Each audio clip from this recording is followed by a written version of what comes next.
Hi hello welcome to my channel.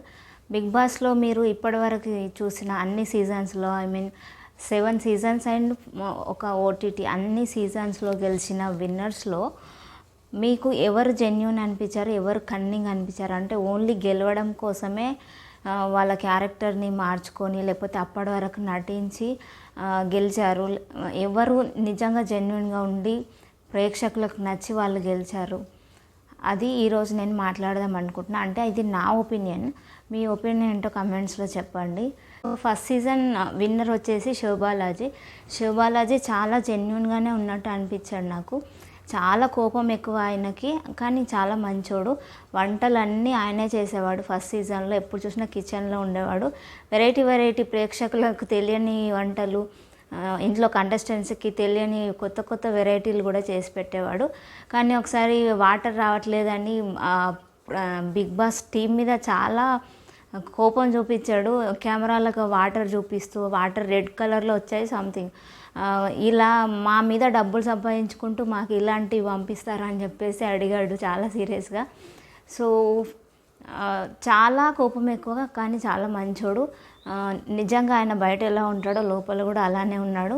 ప్రేక్షకులకు అందుకే నచ్చాడు, విన్నర్ అయ్యాడు. Bigg Boss second season winner వచ్చేసి కౌశల్ విషయానికి వస్తే, అసలు కౌశల్ ఆర్మీ అని చెప్పేసి అప్పుడు హడావిడి చేశారు బయట. హౌస్లో ఆయన ఆడింది ఏంటో కానీ బయట ఆయన ఫ్యాన్స్ మాత్రం రచ్చ చేశారు కౌశల్ ఆర్మీ పేరుతో.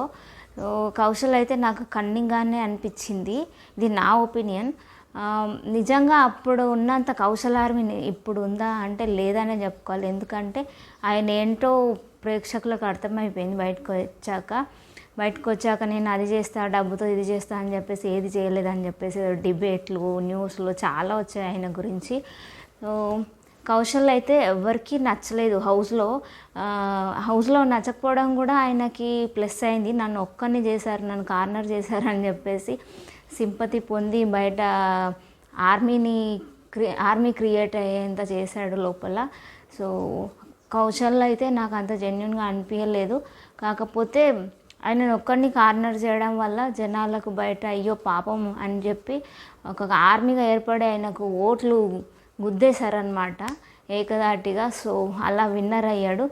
కౌశల్ విన్నర్ అవ్వడం అయితే నాకు నచ్చలేదు. నాకు ఆ సీజన్లో గీతా మాధురి ఇంకా వేరే వాళ్ళు ఫేవరెట్ ఉన్నారు, కానీ కౌశల్ అయితే నాకు నచ్చలేదు. థర్డ్ సీజన్ విన్నర్ వచ్చేసి రాహుల్ సిప్లిగంజ్. రాహుల్ బాగానే ఆడాడు, బాగానే ఉన్నాడు, బాగానే పులిహోర కలిపాడు పునర్నవితో.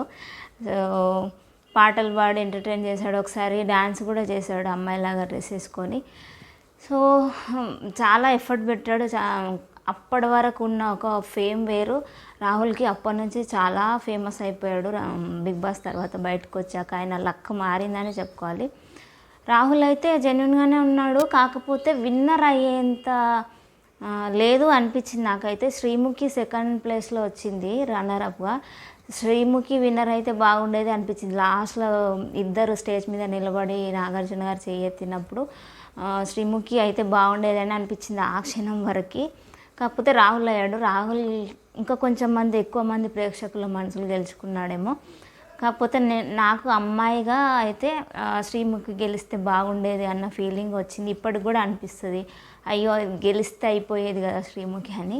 కాకపోతే ఓకే, రాహుల్ సిప్లిగంజ్ కూడా ఓకే, ఆయన జెన్యున్గానే ఉన్నాడు, బాగా ఆడాడు, బాగా గెలిచాడు. ఇప్పుడు బయట కూడా చాలా ఫేమ్ వచ్చింది, ఆస్కార్ వరకు వెళ్ళాడు. ఓకే, రాహుల్ సిప్లిగంజ్ బాగానే. రాహుల్ సిప్లిగంజ్ ప్రేక్షకులకు నచ్చిన వాళ్ళు కోరుకున్న విన్నర్ అని చెప్పుకోవాలి. ఇక ఫోర్త్ సీజన్ విన్నర్ వచ్చేసి అభిజిత్కి ఇంకా రెండో మాటే లేదు. జెన్యూన్ అంటే జెన్యూన్, ఎంత మంచి క్యారెక్టర్. ఒక అబ్బాయి అంటే ఇలా ఉండాలని అందరికీ అనిపించిన ఒక క్యారెక్టర్ అభిజిత్ది. ఇప్పటికి కూడా ఆయనకు ఫ్యాన్స్ ఉన్నారు. బిగ్ బాస్ అనగానే అభిజిత్ లాగా ఉండాలని అనుకునే వాళ్ళు చాలామంది ఉన్నారు. So Abhijeet genuine player. ఏదో టాస్క్లు ఆడేసి హడావిడి చేసేసి అట్లా అస్సలు చేయలేదు. ఆయన ఓన్లీ ఆయన క్యారెక్టర్తోనే ప్రేక్షకులను గెలుచుకున్నాడు. నేను ఇది ఇప్పటివరకు ఎన్నిసార్లు చెప్పానో, నాకైతే చాలా నచ్చేసాడు అభిజిత్ లాంటి కొడుకు మాకుంటే బాగుండేది అని చెప్పేసి అప్పట్లో చాలా మెసేజ్లు వచ్చాయి. వాళ్ళ అమ్మకు కూడా పెద్ద ఫ్యాన్స్ అయిపోయారు. ఫైనల్లో వాళ్ళ అమ్మ చిరంజీవి గారితో నాగార్జున గారితో మాట్లాడిన మాటలు ఆమె కూడా పెద్ద ఫ్యాన్ అయిపోయారు. ఇంట్లోకి వచ్చినప్పుడు కూడా ఆమె కొట్టుకోండి అని చెప్పి అనింది. సో లక్ష్మి గారు వాళ్ళ అమ్మగారు, వాళ్ళ అమ్మకు కూడా అభిజిత్కు ఉన్నంతమంది ఫ్యాన్స్ ఉన్నారు. సో అభిజిత్ అయితే ప్రేక్షకుల మనసులో జెన్యున్గా గెలుచుకున్నాడు. చాలా బాగా ఆడాడు. ఆడడం అంటే ఉన్నాడు ఆయన ఏంటో అక్కడ అలా ఉన్నాడు, బయట ఎలా ఉంటాడో ఇంట్లో అలా ఉన్నాడు. సో అభిజిత్ ఇంకా సెకండ్ థాటే లేదు, జెన్యూన్ విన్నరు. 5th సీజన్ విన్నర్ వచ్చేసరికి సన్నీ చాలా బాగా నచ్చాడు ప్రేక్షకులకి. ముఖ్యంగా ఆయన ఫ్రెండ్షిప్ చేసిన విధానం, ఫస్ట్ నుంచి లాస్ట్ వరకు కూడా కాజల్ మధ్యలో జాయిన్ అయింది, కానీ మానస్తో అయితే ఫ్రెండ్షిప్ అయినా వదలలేదు. ఎంతమంది ఎన్ని చెప్పినా మధ్యలో గేమ్ టాస్క్ వల్ల కొన్ని అభిప్రాయాలు వచ్చినా ఆయన మాత్రం మానస్నే నమ్మాడు, మానస్తో ఉన్నాడు లాస్ట్ వరకు. బయట కూడా ఆయన ఫ్రెండ్షిప్ అలానే ఉంటుందని మనకు హౌస్లో వాళ్ళ అమ్మ వచ్చినప్పుడు అర్థమైంది. సో బయటకు వచ్చాక ఆయన ఇచ్చిన ఇంటర్వ్యూస్ను, వాళ్ళ ఫ్రెండ్స్తో ఇచ్చిన ఇంటర్వ్యూస్ను చూస్తే కూడా అర్థమైంది. సో జెన్యూన్ ఫ్రెండ్షిప్, చాలా మంచి మనిషి, చాలా ఎంటర్టైన్ చేశాడు ముఖ్యంగా ప్రేక్షకులను.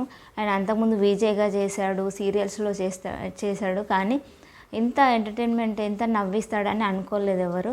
కానీ చాలా బాగా ఎంటర్టైన్ చేశాడు. ఒక్కడు ఉన్నప్పుడు కెమెరాలతో మాట్లాడి కూడా ఆయన నవ్వించాడు జనాలని, అంత టాలెంట్ ఉంది. సో సన్నీ అయితే జెన్యున్గానే విన్నర్. ఆయనకు కూడా చాలా మంచి రెస్పాన్స్ వచ్చింది బయట ఆయన హౌస్లో ఉన్నప్పుడు.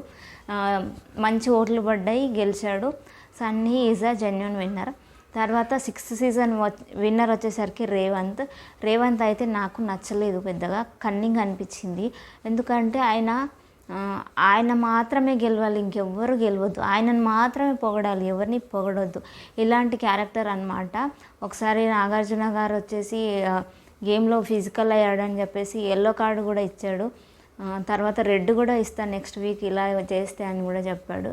సో చాలా కోపం ఎక్కువ అండ్ సెల్ఫిష్ లాగా అనిపించాడు నాకైతే. ఒక టాస్క్లో అయితే రోహిత్కి ఆ సంచులు మూటలు ఎత్తుకునే ఆ టాస్క్లో, థర్మకోల్ బాల్స్ ఆ టాస్క్లో అయితే రోహిత్కి చాలా అన్యాయం జరిగింది. సంచాలకుగా రేవంత్ ఉన్నాడు. సో చూస్తున్నాడు కానీ ఏమీ అనలేదు. సో నాకైతే నచ్చలేదు. రేవంత్ సింగర్గా చాలా ఇష్టం, చాలా మంచి మంచి పాటలు పాడాడు, ఇండియన్ ఐడల్కి వెళ్ళి గెలిచి వచ్చాడు. అప్పటి వరకు చాలా మంచి ఎక్స్పెక్టేషన్స్ ఉన్నాయి, కానీ హౌస్కి వెళ్ళాక అయితే నాకు నచ్చలేదు పెద్దగా. కానీ నాకు నచ్చలేదు కానీ చాలామందికి నచ్చాడు, సో అందుకే విన్నర్ అయ్యాడు. కానీ రేవంత్ అయితే కన్నింగ్గానే అనిపించింది నాకైతే, నేను చూసిన వారికి. తర్వాత 7th సీజన్ విన్నర్ వచ్చేసరికి పల్లవి ప్రశాంత్. అబ్బా ఈయనైతే డబుల్ స్మార్ట్ లాగా, డబుల్ కన్నింగ్ అని చెప్పుకోవచ్చు. ఈయన ఏంటో 2 క్యారెక్టర్లు ఉంటాయి, రాము రెమో లాగా. రాము అపరిచితుడులాగా, రాము కూడా కాదు, రెమో అపరిచితుడు, 2 షేడ్స్ చూపించాడు. రతికతోనేమో రెమో, నామినేషన్స్ టైంలోనేమో అపరిచితుడులాగా. సో రతికతో కొన్ని రోజుల వరకు నడిచింది ఆమె ఎలిమినేట్ అయ్యే వరకు. ఆ తర్వాత నామినేషన్స్కి వచ్చేసరికి ఎలా మారిపోతాడో ప్రేక్షకులతో పాటు కంటెస్టెంట్స్ కూడా షాక్ అవుతారు. అలా మాట్లాడుతాడు. అన్ని రోజులు అన్న అక్క అని అనుకుంటున్న ఆయన నామినేషన్స్లో అయితే ఇంకా గట్టిగా మాట్లాడుతూ అరుస్తూ, ఏదో ఆయన రైతు బిడ్డ అని చూపించుకోవడానికి టవల్ వేసుకొని, ఏంటో నాకు నచ్చలేదు. ప్రతిసారి రోజుకు 10 సార్లు నేను రైతు బిడ్డని అని చెప్పుకొని ఏదో సింపతి పొందడానికి అలా చేశాడు. శివాజీ గారు ఆయన ఎన్నుకొని నడిపించారు, కానీ లేకపోతే అన్ని రోజులు ఉండేవాడు కాదు హౌస్లో అని అనిపించింది నాకైతే పెద్దగా నచ్చలేదు పల్లవి ప్రశాంత్. నిజంగా రైతు బిడ్డ కావచ్చు ఆయన, కాకపోతే అది చెప్పుకొని ఏదో సింపతి పొంది ఓట్లు వేయించుకొని గెలవడం నాకైతే నచ్చలేదు. హౌస్లో ఉన్నప్పుడు నేను బయటకు వెళ్ళి 10 మంది రైతులకు హెల్ప్ చేస్తా వచ్చిన డబ్బుతో అని అన్నాడు. బయటకు వెళ్ళగానే కెమెరాలు పెట్టి అడిగితే నేనేమన్నా సీఎంనా, నన్ను సీఎంని చేయండి, నేను హెల్ప్ చేస్తా అని అన్నాడు. అదే 2 షేడ్స్ ఉన్నాయన్నమాట ఆయనలో. ప్రేక్షకుల సింపతి పొందడానికి లేకపోతే కెమెరాల కోసం నటించాడు అని అనిపించింది నాకైతే పెద్దగా నచ్చలేదు పల్లవి ప్రశాంత్ విన్నర్ కావడం. కాకపోతే విన్నర్ అయ్యాడు. సో ఓటీటీ సీజన్ విన్నర్ వచ్చేసరికి బిందు మాధవి కన్నింగ్ అని చెప్పను, కానీ చాలా తెలివైంది, చాలా టాలెంటెడ్ అని చెప్పుకోవాలి. ప్రేక్షకులకు మనం ఎలా ఉంటే నచ్చుతాం హౌస్లో అని మొత్తం ఒక స్టడీ చేసి వచ్చింది ఆమె, ఒక రీసెర్చ్ చేసి. అంతకుముందు తమిళ్ బిగ్ బాస్కి కూడా వెళ్ళింది, అదొక ఎక్స్పీరియన్స్ ఉంది. దాంతోపాటు అన్ని సీజన్స్ కూడా చూస్తానని చెప్పింది ఆమె. సో నామినేషన్స్లో ఎలా మాట్లాడాలి, ఇంట్లో ఎలా ఉండాలి అన్నీ తెలుసుకొని వచ్చింది. శివతో ఆమె చేసిన ఫ్రెండ్షిప్ అయితే ప్రేక్షకులకు నచ్చింది. ఒక సాధారణ ఒక యాంకరు, చిన్న యాంకర్, యూట్యూబ్ యాంకర్తో మంచి జెన్యూన్ ఫ్రెండ్షిప్ చేసి ఏ స్వార్థం లేకుండా ఆయన కోసం నిలబడింది. సో అదైతే నచ్చింది. ఇక ముఖ్యంగా అయితే జనాలు, మన తెలుగు ప్రేక్షకులు ముఖ్యంగా ఎలా ఉంటారంటే అమ్మాయిల డ్రెస్సుని బట్టి వాళ్ళ క్యారెక్టర్ డిసైడ్ చేస్తుంటారు. హౌస్లో అయితే ఆమె దాన్ని అయితే బాగా పట్టుకొని వచ్చింది. హౌస్లో ఉన్న రోజులు ఫుల్గా డ్రెస్సులు వేసుకోవడం, శారీస్ కట్టుకోవడం, ఇలా ఉంటే జనాలకు నచ్చుతుందని ఆమెకు తెలిసి అలా చేసింది. బయటకు వచ్చాక మళ్ళీ హార్ట్ ఫోటోషూట్లు అవి పెట్టింది, ఇన్స్టాగ్రామ్లో పెడితే కమెంట్స్ కూడా వచ్చాయి ఆమెకు. లోపల హౌస్లో ఉన్నప్పుడు చాలా పద్ధతిగా ఉన్నావు, బయటకు వచ్చాక ఏంది ఇలా అంటే, నాకు ఇష్టం వచ్చినట్టు నేను ఉంటా, డ్రెస్ గురించి కామెంట్ చేసే రైట్ లేదు మీకు అన్నట్టు చెప్పింది ఆమె. కానీ మన వాళ్ళకి ఇలా ఉంటేనే నచ్చుతుంది అని చెప్పి కావాలని హౌస్లో అలా ఉంది ఆమె పద్ధతిగా. అది చాలామంది జనాలకు నచ్చింది. ఒక హీరోయిన్ అయ్యిండు కూడా ఎంత బాగా ఉంది హౌస్లో అని చెప్పేసి. ఆమె క్యారెక్టర్ అయితే మంచిదే, కన్నింగ్ ఏం కాదు, ఆమె కెమెరాల కోసం నటించలేదు. కాకపోతే చాలా తెలివిగా ఆడింది అనమాట. మన తెలుగు ప్రేక్షకులకు ఎలా ఉంటే నచ్చుతుంది ఏంటి అని చెప్పేసి ముందే అన్నీ అనలైజ్ చేసి దాని ప్రకారం ఆడింది. సో జెన్యూన్ అనే చెప్పుకోవాలి, జెన్యూన్ విన్నరే ఆమె. సో నాకైతే ఇప్పటివరకు ఉన్న అన్ని సీజన్స్లో వీళ్ళు జెన్యూన్, వీళ్ళు కన్నింగ్ అనిపించారు. కన్నింగ్ అంటే ముగ్గురే, రేవంత్, కౌశల్ అండ్ పల్లవి ప్రశాంత్. మిగతా వాళ్ళందరూ జెన్యూన్ విన్నర్స్ లాగే అనిపించారు. ఇది ఇప్పటివరకు ఉన్న సీజన్స్లో విన్నర్స్పై నాకున్న అభిప్రాయం. మీరేమనుకుంటున్నారో కామెంట్స్లో చెప్పండి.